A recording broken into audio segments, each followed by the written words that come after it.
We doubled or like 5, 10x'd their views just by writing new titles. This expert has spent thousands of hours analyzing viral titles and the psychology behind getting clicks. The three kind of click-worthy emotions are fear, curiosity, and desire. And if you can get really good at those three emotions, you're well on your way to writing better titles, growing your channel, because you're getting people's attention and getting them to click. This is an essential episode. In fact, it might make or break your success on YouTube this year.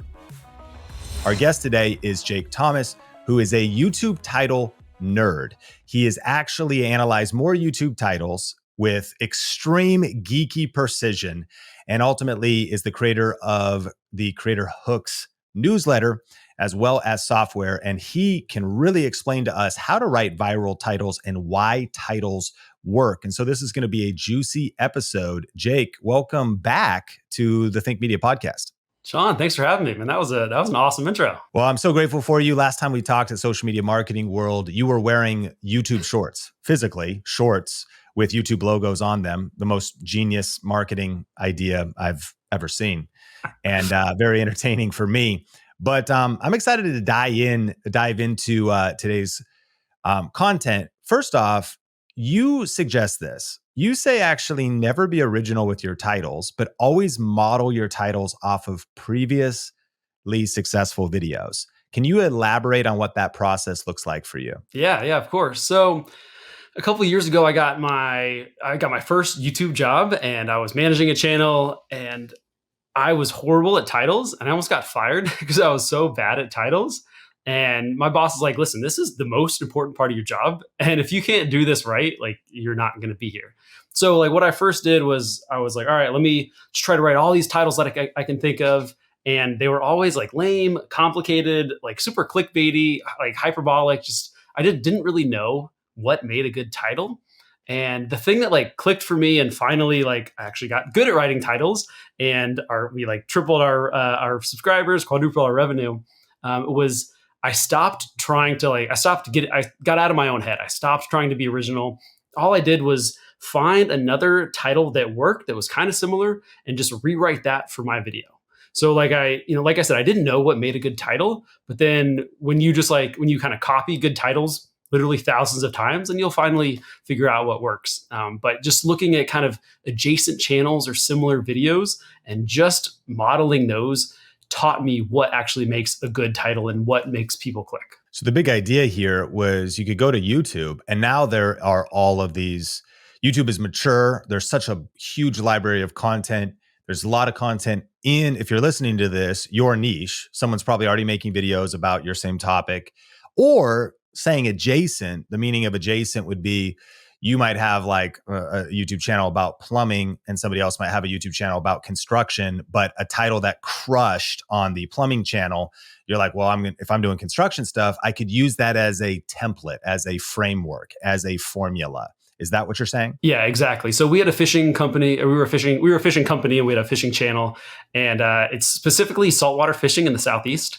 So it's kind of niche. There were no other channels like us. Like we were doing educational content, like we were doing entertainment vlogs. So it was very specific. We had we had no good competitors. So what I would do is like I would go to a finance channel, and the title would be like 10 best credit cards of 2025, and I would write 10 best trout lures of 2025.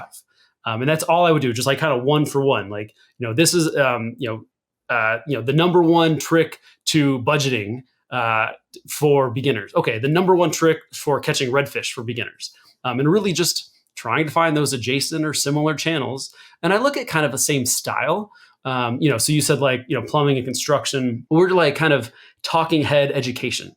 And so I would look for talking head educational videos, at finance, marketing, some makeup stuff, but really just like, channels, especially channels that are in competitive niches. So like, obviously if you have no competitors and your channel, your niche is really popular, like you can get away with crummy titles. But if you're in a competitive niche, you have to be really good to get views. So by going to those big competitive niches, if a video has a lot of views in there, like that's a pretty good sign that that's a good title and a good thumbnail. In your opinion, Do you think the average creator takes titles seriously enough? I don't, judging by the amount of people who tell me that they slap a title on like right as they're uploading the video, I don't think so. What do you think is the difference in view potential that just the title alone could make? Potentially, hundreds, millions. Two like quick stories. So I wrote titles for it's like a real estate investing channel, and their content was kind of crummy. No offense to them, but it's real estate investing, lots of money. They didn't need that many views. So before I started writing titles for them, they were getting about like 100 to like 500 views a video. I just started writing better titles, same exact content, like nothing changed about the content, just new titles. And we started getting like 1,000, like sometimes 5,000 views on a video. So like, we doubled or like 10x their views just by writing new titles. So that was a very kind of simple win. And if you're a real estate investing channel and you double your views and you double your traffic, that's some serious money. And then another example, I had a kind of a faceless channel that was a little experiment. It was in the dog niche, and I modeled another video that got about 1 million views, and it was the same topic, but I tried a new kind of title style, and that video got 7 million views. So that was a difference of 6 million views for just a new title style. So having better titles could be huge for your channel, and it's just 5 to 10 words, right? It's just titles. I think titles are probably the highest leverage skill you can have, in online business. I think you're exactly right. 99% of creators are underestimating how important titles are and missing out on exactly what you said. Without even improving or changing the content, they're missing out on 5x, 10x more views, 100 times more views just by mastering this skill. Hey, we're about to get back into the podcast in just a second, but I have a question for you. Do you want to grow your personal brand this year? Do you need more leads and sales in your business? If the answer is yes, then right now is the best time to go all in on YouTube. Today's podcast is brought to you by thinkmasterclass.com, where you can get on-demand access to a 1-hour deep dive training revealing how to start and grow a profitable YouTube channel this year. For a limited time, you can get access to this on-demand class entirely for free, where you will learn the 3 biggest mistakes that people make when starting a YouTube channel, the new rules and changes that have been happening on YouTube and how you can use them to create an unfair advantage, and the exact strategy we use at Think Media to generate over 350,000 organic views every single day. The data is clear. 70% of viewers claim that YouTube makes them more aware of new brands. So don't wait any longer to start growing your brand and business with YouTube. Just go to thinkmasterclass.com to get access to this no fluff, highly tactical, free on-demand training. That's thinkmasterclass.com. So one of the things you recommend people do is they create a Dream 10 and a Model 10 list. Can you explain what those lists are and how they can help creators write better titles? Yeah, definitely. So the Dream 10 is just pretty much your competitors. And I don't, so a lot of people will be like, oh, I don't want to steal my competitor's stuff. And I 100% agree. But from your Dream 10, and it doesn't have to be 10, it could be 3 or 4 or 5. I love to find topics from my competitors. I'll look at what's working for my channel. I'll look at what's working, for my Dream 10, for my couple of competitors. And I'm just looking for topics. I'm not looking for titles. Just like, all right, if a video is about, for example, finance, credit cards, like that's a good topic. Budgeting might be a good topic. You're looking for outlier videos. So, if one of my competitors, every video gets 10,000, 5,000, 7,000, 12,000. Well, if one video gets 50,000, it's like, okay, that's an outlier, noted. I'll write that down and I'll ask myself, what is that topic? So you go through all of your competitors and your own channel, and you say, all right, what are the 5 to 10 topics that I see all the time? So boom, that's how you use your Dream 10, get your proven topics. And then for your Model 10, that's those adjacent channels that we looked at. It's just a list of channels that you look up to, that you like.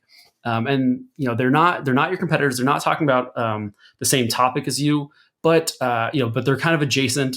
You like the way they do things, kind of most importantly, like you like their thumbnails, you like their titles, and not to like just get like super meta in here, but like you can use this for everything, like your scripts, your intros, your offers, your end screen CTAs, like how do you do CTAs and like ask people to subscribe, all that stuff, all that could be answered in your Dream 10 and your Model 10. But anyway, with the Model 10, I'm looking for frameworks. So again, I'm looking for outlier videos, and when I see an outlier video, I'm asking myself, all right, what got people to click here? Like, what was the framework? Was it 10 tips to blank for beginners in 2024? Or was it, the number one thing I wish I knew before blank? Those would be some examples of frameworks. So you go through your Dream 10, you get your topics, go through your Model 10, you get your frameworks, and then you put those frameworks and topics together, and then you can come up with, essentially kind of unlimited ideas from just marrying proven topics with proven frameworks. I think this is such an underrated approach. Pablo Picasso is famous for saying, good artists copy, great artists steal. And even Steve Jobs was later captured saying, listen, we're absolutely going to look at competitors, adjacent industries to pull the best ideas. And I think the word choice you used, frameworks, is very powerful, because we're not talking about copying word for word, and we're not talking about just mirroring everything, but it's a template. If they've created a winning template, top 10 list, maybe even how it's introed, how the stakes are raised in the hook, there's just so many things you can learn. And then you're plugging your own unique self, your own unique style. And I think even a key word here would be your own unique spin or remix to a proven framework. And would you also say, and maybe another word for frameworks could also be formats? And yes. I mean, Talking Head is a format, a live stream is a format, a vlog maybe is a format, man on the street is a format. Yeah. I would look for channels that they make content in the same format as me. They have the same content style. If you're looking at like spectacle channels and you're a Talking Head educational channel, it's not going to be that helpful. If you're looking at gaming videos and you're a makeup vlogger, it's just not. It's not as helpful. Got you. And so on the one hand, maybe you could be inspired by a format you haven't tried, because perhaps you could go to the city that would be actually borrowing a format and be like, I'm going to actually try a man on the street. But to your point, if you're like, wow, look at this spectacle YouTuber, they're getting all these views, let me try their title, their thumbnail, but you just sit in your office, there's nothing near that level of spectacle, then you're missing out on a key ingredient, which is the overall format and strategy of the video. That makes a lot of sense. You mentioned the importance of separating out traffic source when it comes to crafting your title. Can you help us, if we're new to how YouTube gives us views, maybe explain your favorite traffic sources, and then explain how titles can tie into whether your video shows up in search or whether it maybe is suggested by the YouTube algorithm? Yeah. So I have in the past kind of, it's a pendulum, right? I've gone on both sides of there. If you're going for search, there's fewer potential views typically. And like, especially if we're talking about like speed, like if you want to blow up a channel fast, ranking in search is often not the best way. However, if you want to make money and, if you get 10 views on your video, but you rank number 1 for best neighborhoods in Manhattan, you're probably going to make a ton of money, right? So it kind of depends on your business. Like, how do you monetize? Are you a faceless channel who's relying on AdSense? You probably don't want to make search videos because there's potentially fewer views. Or if you're a realtor, you might want to do a little bit more search, because if you can get in front of the right people who are searching for a new house, then that's a ton of money. So search versus browse depends on your business, and then also how you write titles. Kind of like your traffic source dictates how you write titles. So, for instance, if you're trying to rank in search, people aren't searching for, or typically aren't really searching for 10 mistakes. Like, it's usually all positivity and desire and benefits in search. However, if you go on the homepage and you see, 10 mistakes to this, like, fear of messing up or just fear in general, it does a great job at kind of grabbing your attention and getting you to click. So I love using fear if I'm trying to get on the YouTube homepage or the sidebar. But if I'm trying to do search, then it's usually just straight up benefits and really, understanding why my audience is searching. So, maybe if they're searching for best laptops, you're probably going to see 5 best laptops in 2024 or 5 best laptops for students in 2024. So kind of analyzing what the top search results are can kind of give you some insight into, all right, who is searching? Why are they searching? What's the core benefit here? What types of videos are working well? And then you can kind of bake that into your content and your title and your thumbnail. And then it's kind of a little bit of a free-for-all if you're trying to get on the YouTube homepage. You just need to grab somebody's attention. You need to go hard on curiosity. Like, you really need to nail curiosity if you're trying to get on YouTube's homepage. Or you can have a huge, big desire that a lot of people want, or fear. The 3 kind of click-worthy emotions are fear, curiosity, and desire. And if you can get really good at those 3 emotions, you're well on your way to writing better titles and growing your channel. Because you're getting people's attention and getting them to click. I want to drill down on this part. This is really powerful stuff. And if we're talking about getting discovered for search, what you're saying is if someone actually is quite literally going to type in a search term, they are about to purchase a new laptop. So they're researching laptops, or they're looking for top laptops of current year, best laptops, or how to lose weight, how to grow your YouTube channel. And they're probably not going to type, to your point. What are the biggest mistakes guys make when trying to talk to a girl for the first time? But now if we step away from search and we step into browse and they see a thumbnail and a title that says the 7 mistakes that kill your chances of getting a second date. And they're like, oh man, that's fear. I want to get that second date. Or 7 mistakes content creators make that are killing their channel. Am I making these mistakes? And so it's less search-based, it's more desire-based. I'm curious, one of the things we've noticed is under browse, trying to get attention, is this idea of just total curiosity, total mystery, meaning this new YouTube feature is a game changer and it has no revelation of what the new YouTube feature is. Now, that could be very powerful. We found that can work.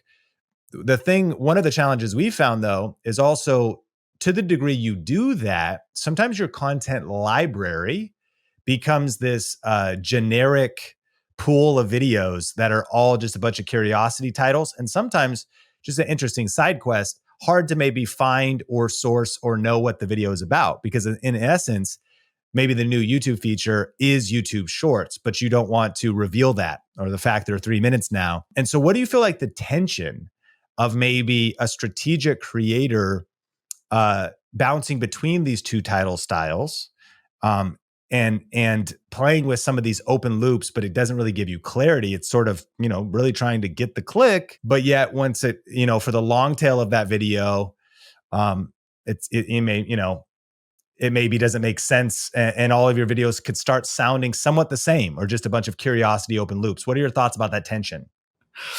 I think I have potentially a controversial take on that. I'm a big fan of focus on pretty much almost everything that you do.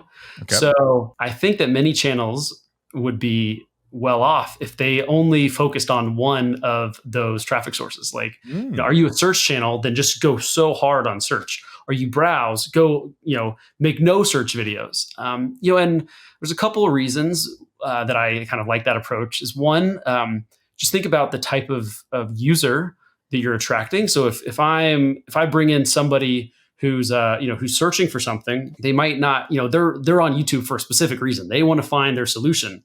So they might not be interested in some other things, but and YouTube wants you to binge, or wants people to binge your channel. So if you have kind of a mix of like search and discovery type videos, if if I find you via a discovery video, like, this new YouTube feature is a game changer, and then I go to your channel and it's like, how to write end screen call to actions to grow your channel. It's like, okay, well, that's not what I'm looking for. I'm looking for YouTube growth, or maybe it's just like this, how to, just a super in the weeds, video. I'm not going to click on that.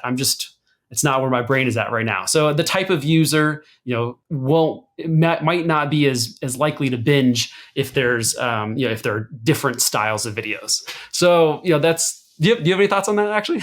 Well, I know it's a super interesting take. Here's another question.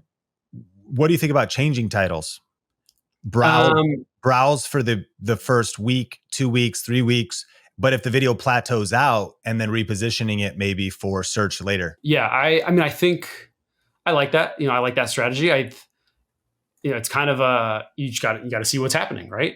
But it also depends on, when you start the video, are people searching for this anyway?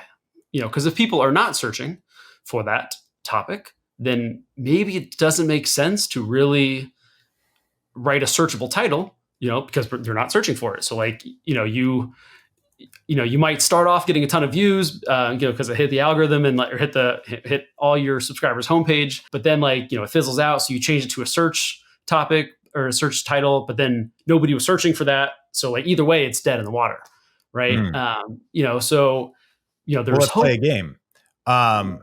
We talk about cameras, and we eventually maybe know the Sony ZV-E10 Mark II is going to be very searchable, and maybe the video is about the best camera for YouTube, and maybe our conviction is that is the answer.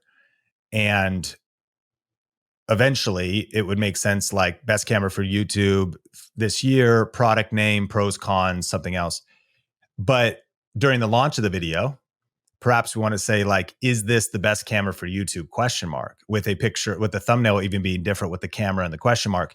So I would say this, it's going to be verifiably, there's going to be search later on, but perhaps for the launch of it, by revealing the product name and everything else, it'll do fine. But then people are like, yeah, I already know that, or I've been seeing about that, or I'll save to watch that later, as opposed to the sheer curiosity of what's on the other side of what is the best camera for YouTube. So in that particular case study, what are kind of your thoughts and strategies around that? Yeah, I like it. I will tell you, I think I got hints of this opinion from some other people, and I'm like, okay, I think I agree with that.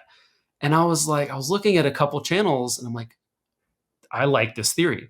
And then I looked at Think Media's channel, and I'm like, okay, I think I might be wrong here. So I looked at some of your competitors, and you guys were getting way more views than they were. And it's like, you know what? I bet that Think Media just has a massive backlog of searchable videos. And that is how they're winning. That is how they're doing better, because they have really nailed search. And I kind of found myself, when I was looking up camera stuff, I landed on Think Media. And when I was kind of making my setups, I binged your channels, because and I only binged kind of that, only YouTube studio setup, kind of that cluster. So, so I don't know. You guys did an awesome job at refuting that example. I got you. So people have to have real self-awareness about maybe their niche, even their capacity. Think Media has grown. Of course, I started, by myself, just making videos. But as you know, it's grown into more of a team effort and ability media company kind of scale, so we can have a lot of volume. And I appreciate the kind words. That's an interesting observation. Of course, especially too, when you sometimes launch with search-based content, there might be somebody named Roblox 22 in the comments that's like, why do you get no views on your new video? Because we'll just launch something very obscure. It gets 3,300 views, which you could almost say is embarrassing with a channel with 3 million subscribers. Then you might be like, hey, bro, I don't know if you check the back end, but Think Media is pumping 4, 5, 6 million views a month like clockwork. And so we're just planting seeds, playing the long game all the time. That's why our main program is called Video Ranking Academy. We're obsessed with search, and we are obsessed with both, though. I think that's the updated, we've re-recorded our program multiple times, is actually our holistic strategy is a search and suggested strategy. And that's kind of where I'm processing this with you, because I think it can be a dance, but I like the conversation because I don't, our particular channel is unique in that it's education. And obviously there's all kinds of different strategies and channels that, are trying. Any final thoughts on this conversation? Also, the way you all monetize and the topics that you talk about also kind of lends you to be able to do that. If you are making a lot of your stuff is about products, your reviews, and like I bought a lot of the, I have like a Rode mic here, like a lot of the stuff that you all have reviewed in the past, I bought, and you all probably got a lot of commission for that. So in that case, so with my dog channel, I couldn't do that. It's just an entertainment dog channel, and and also it's just entertainment. So yeah, I mean, I know I'm just kind of rambling here, but it depends on your capacity to produce a lot of content like you all are doing. And I think it also depends on your goals and how you make money. Yeah, so key. There's definitely distinct questions. What is your YouTube money plan? What's your bigger strategy? What's going to be best for you? Which kind of goes into this next question. You say that titles are more important than thumbnails for education channels. So for education channels, titles are actually more important than thumbnails. But for entertainment channels, it's the opposite. Thumbnails are more important than titles. Break down why that's your belief. Yeah. So, I mean, I think it kind of depends on the user. So if you're an entertainment channel, you are, you're probably not ranking in search, right? You're trying to stop people in their tracks on the homepage. Also, if you're an entertainment channel, you kind of want to show something entertaining. It's a lot kind of easier to show like something crazy happening in a thumbnail if you're doing something crazy, and if you're an entertainment channel. If you're an educational channel, people are a little bit, they're thinking more, right? They're more passive, more more actively deciding what video they're going to watch. They don't want to waste their time, so they want to confirm that they want to watch your video when they read the title. Like the thumbnail might kind of grab their attention, but like they're looking for education at that time. Like you need to kind of be like, hey, like this is actually what you want to watch. This video is for you, and this video will kind of give you some benefit. Versus like Mr. Beast is like about to blow up a Lamborghini or something, and like he shows that moment right before it blows up, and it's like, oh, I got to see that. It's just it's a little bit different in education, and you can just kind of make a better promise in your title. That it's like, oh shoot, like you are going to get something awesome if you watch this video. And the easiest kind of best way to do that is with your titles. This episode is brought to you by StreamYard. StreamYard is our go-to platform here at Think Media for live streaming to Facebook and YouTube, and for recording our video podcast. It has an incredibly easy to use interface for built-in branding, transitions, text lower thirds, and seamlessly bringing on guests. And they just added an awesome new feature called local recording. This allows you to take the quality to another level by separating out your audio and video from your guests, giving you more control over your content for later use. This feature is perfect for video and podcast creators. And so to get a special deal on StreamYard right now and to see all the features that are included, just go to streamwiththink.com. That is streamwiththink.com. So the mindset of the viewer in entertainment, it's almost like you actually sit down on the couch, no clue what you want to watch. I'm just going to open the app and I'm looking for something to watch. So what grabs my attention? And you see this whistling diesel video with a Ferrari on fire in a cornfield. And you're like, what is that? Which I didn't even know who Whistling Diesel was until that video hit. And I got to say, it's a pretty fire video, literally. And I was like, and so that reached me, of course, because of algorithm of thumbnail, but it was a passive approach. That's me like trying to unwind, unplug. So it's an entirely different mindset. If I sit down, I'm thinking more, I'm actively deciding, I'm trying to solve a problem. If the title is actually maybe all 100 characters and it's like, comprehensive guide for how to set up this piece of software. and then it tells you maybe even some additional keywords, you're like, yeah, that's like what I want. I don't want to waste my time. I don't also necessarily, if you apply the entertainment principle to it, it's like, I don't want some hype filled approach to even this software. Even if the person's monotonous, I just am looking to solve the problem. So it's a very interesting. Am I hitting what you're describing here? Yeah, I think so. You're proposing a solution in a solution, a benefit, a fear, a hope, whatever that is, in your title, and you're promising. It's like, hey, like this is what you're going to get out of this video, where it's a little bit more like wordy. Whereas the Whistle and Diesel video, like he's promising what he's going to get in this video with a Ferrari on fire, and that's it's easier to do with entertainment because you have something crazy, and then it's easier to do to make a big promise in education with your title, because you're describing what they're going to get. Thumbnails versus titles, or rather how they work together to create a compelling package. How do you feel in general about including words in your thumbnail? And is there too many? Can your thumbnail be too busy? So you might have to put this, on the screen. But when I think about titles and thumbnails, I think of that meme. I think it's D Wade throwing an alley-oop to LeBron, and like D Wade is like, oh, and like LeBron's in the background dunking, and it might be flopped, but I'm pretty sure it's D Wade to LeBron. And like that's how like titles and thumbnails like work together. Like it's a 1-2 punch. They're complementary. They're not the same. They're complementary. Working together to achieve a goal. So I love titles, but still like the thumbnail is incredibly important. I do love thumbnail text. I love complementary thumbnail text.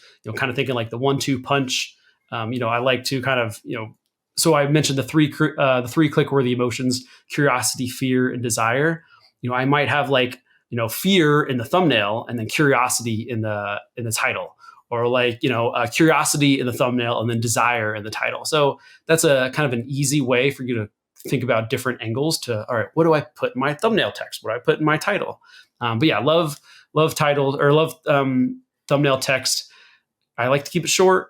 3, 4, 5, 6 words. It also depends on your niche, really.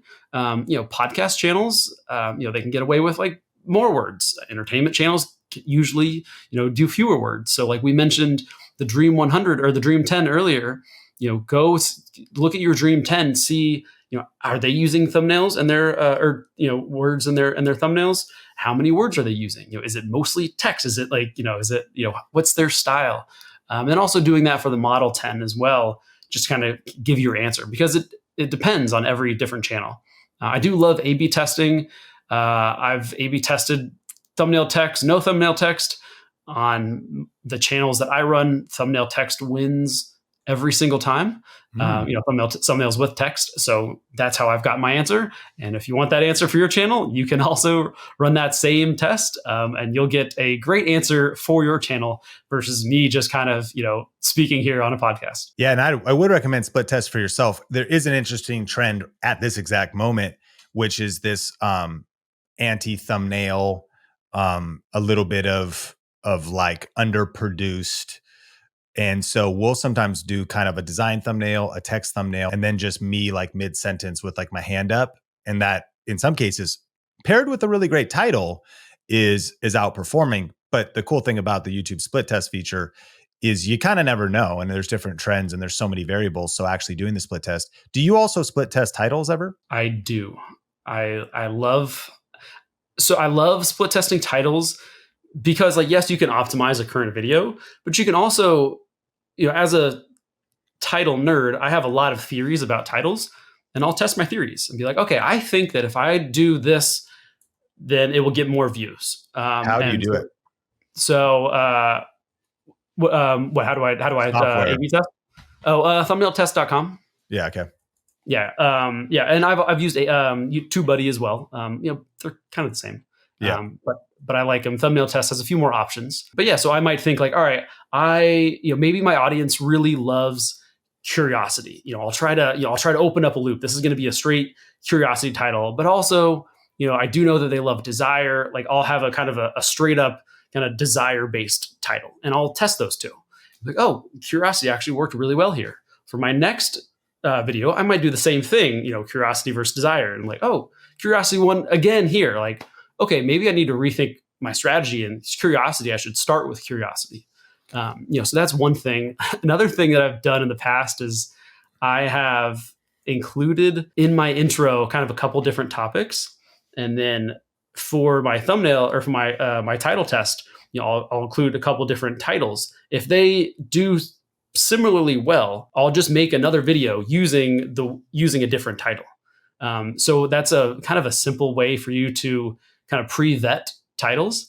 Be like, okay, like I know that my audience will click this title. I'm gonna actually save this for another video, and I'm just gonna kind of include that maybe in like a month or two. I'm gonna do that again, and that's a kind of a fun way to de-risk your the odds that your video is going to fail. Well, help me understand. So would that maybe be like, in this video, I'm going to help you learn how to get views and subscribers, and then split test titles for how to get more views, or one for how to get more subscribers, and then whichever one wins, what would you do? Make another video?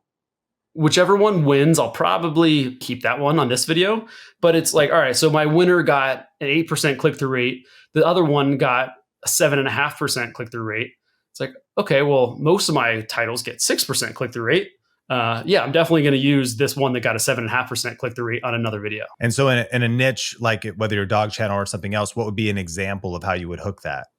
Of like three different topics, but that without it being too broad in the overall video. So, so maybe it's a list. So in this specific example I'm talking about, it was a list. So let's say it's about like, basketball. It's like, the weirdest basketball plays that, the weirdest NBA plays in history, from, Michael Jordan getting his ankles broken to Larry Bird dunking on Kareem Abdul-Jabbar to blah, blah, blah. And, and I'll list a third one. So maybe there are kind of three, kind of previewing three of the things in the list. I might have three titles for each of those three things in the list, and they're in the video. But then like, if one of them does well, I'll keep that. If another one does pretty well, the second place video did pretty well, I might make a second video all about that second place thing. This is an advanced level conversation, and we're about to even go deeper. So I would recommend listeners stick with us, because it's about to get, crazy. We're about to go even deeper in the matrix. But I also want to encourage listeners that like, there's kind of levels to the game, and just getting a little bit better at titles, just getting a little bit better before it's like, it's hard enough to write one, let alone software and split testing and multiple thumbnails and multiple different things.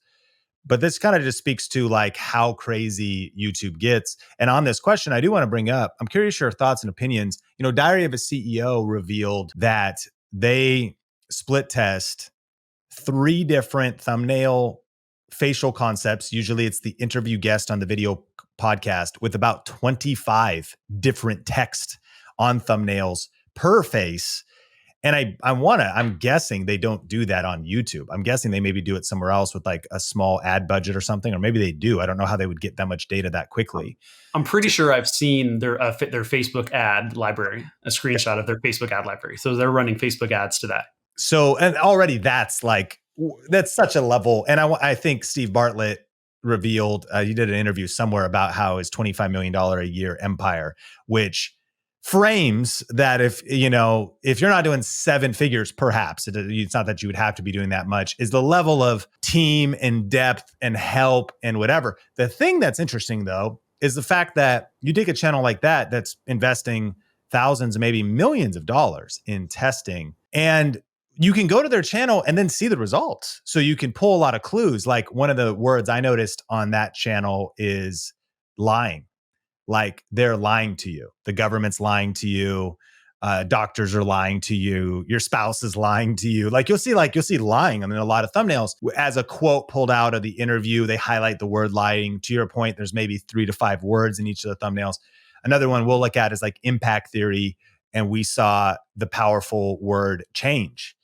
And realize how that triggers the human brain. Because if we can't even help it as humans, we are scanning our environment to, if we wake up one day, if you take us back to more primitive times, we look around, we're like, okay, the kids are good. Look on the horizon. Well, it looks like it's going to be sunny. No big deal. Look around. Wife's okay. Cool. Now, if you wake up and you see footprints of a vicious beast that was in your camp, something changed. Okay. You look on the horizon and you see a storm coming. You're like, oh, it's that. What is that going to mean for me down the road? So when it's YouTube is changing, fitness is changing, changes are coming, and so I was like, man, they're using change in some of their most viewed videos. Changes are coming to the economy. We're about to get into some of your click triggers. I'm just curious your take on pro level title thumbnail game from maybe Diary of a CEO or others you've worked with, and like lessons we could learn for where maybe those that are scaling their YouTube channel, envisioning the future, or even ready to play the game at a bigger level, what they could be learning from what the pros do. Yeah, I mean, I do love change as well. I've got a list of some of my power words up here. Change is number 2. Change is so cool because it's vague, right? It's so open ended. This this water bottle has changed my life. It's like, okay, well, like what changed? But also like there's a lot of desire there. Like, yes, I want to change my life. I also want to know what changed. How did it change? There's so much. It's one word, but there's so much emotion and story implied by that one word, which is cool. I gotta know the power words. At least give me like the top 5 habits. And I will say that I have tested habits on some entertainment channels. They did horrible. But habits might be one. So in Creator Hooked, my newsletter, I've got a database of like 1,100 viral videos, and habits is one of the power words I see all the time. People love habits; they're so tangible. You know exactly what a habit is, and we like our kind of culture is like obsessed with habits. So habits change. Stop. If you tell someone to stop doing a best practice, that's like that uses negativity, curiosity. It's counterintuitive. Like, wait, why would I stop? Why would I stop doing this? It doesn't make any sense. It's also like a warning too. Always and every as well.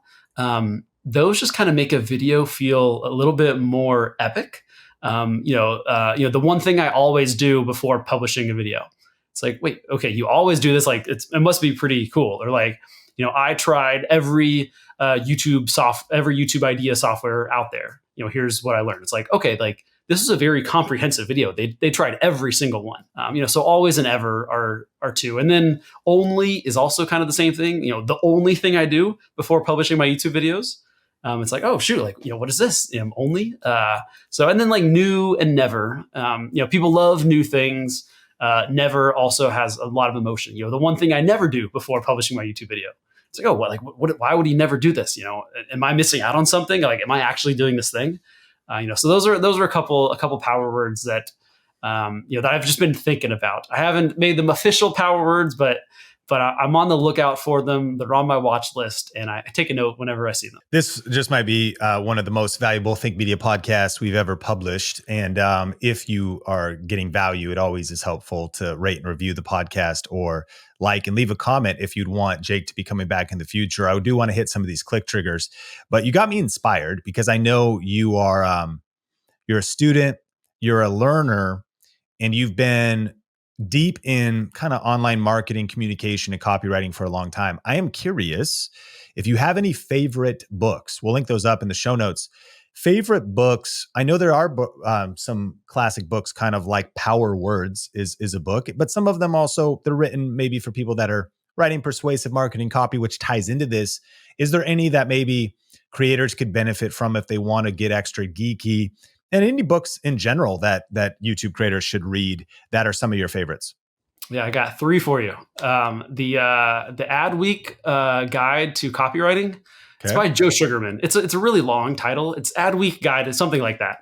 But that's one of my favorite books. It's funny. I'm rereading it for I think maybe the 4th or 5th time, and he's talking about pretty much writing like editorials, ads, and I'm like, this is just YouTube. Like, he's like, you need to like, get right into it. Like, somebody's going to like they're going to flip the page. Cause he's talking about, like ads in like catalogs, magazines. He's like, you need to grab their attention right away. You need to like, instill like seeds of curiosity to keep them going. You need to have a an image that grabs their attention and a little little blurb under that kind of like, piques their curiosity even more. And I'm like, this book was written in like the 70s or the 80s, and it's just the same psychology. And he, talks about kind of emotional things that grab people's attention. But yeah, that's one of my favorite books is that by Joe Sugarman, Cashvertising, by Drew Whitman. It's another great book. And he talks about, emotions and just like the psychology of what gets people's attention. That's a pretty short book, but it's an awesome one. And then the other one is Age of Propaganda by Andre Protkanis and somebody else, but it's Age of Propaganda. And those three books, I've probably read them 3, 4, or 5 times. And it's just psychology, which is the thing that I like to nerd out about the most is psychology and persuasion and getting people's attention. And those 3 books are perfect for anybody who is excited about YouTube titles and psychology, and really just content marketing in general.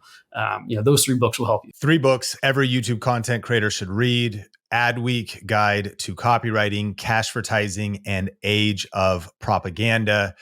And we'll, of course, link those up in the show notes.